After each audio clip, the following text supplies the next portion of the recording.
Okay, we're going to find the inverse function, and this is the problem that we're given, and this is the problem that we're going to model. So step one on finding inverse function is that you change this right here to x. So it's going to x equals, and then here everywhere where you see an x, we're going to change those to y's. So this becomes 4y plus 3 and y minus 5.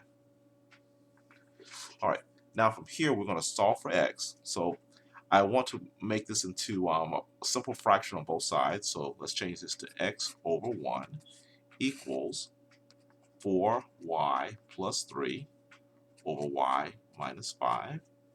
And then from here, because they're both simple fractions on either side, we can use cross multiplication. So let's get my green pen here. Gonna multiply those two, and then multiply those two. So this will be an x parentheses times y minus 5 equals, and this will be a 1 parentheses times 4y plus 3. Okay, now we're going to distribute across those parentheses. So we'll multiply x times the y and x times the 5, 1 times the 4y, and then 1 times the 3. So x times the y gives us xy, which means x times y.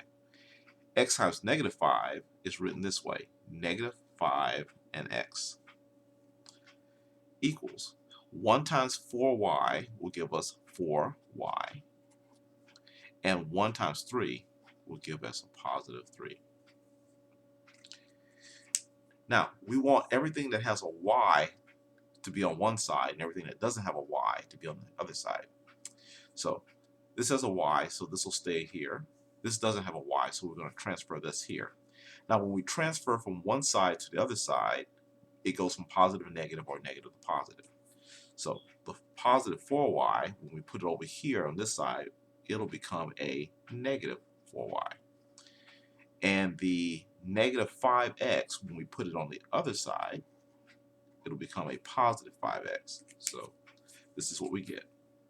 We get the xy here. This positive 4y comes over here and becomes a negative 4y. And this negative 5x goes over here and becomes a positive 5x. And then plus 3.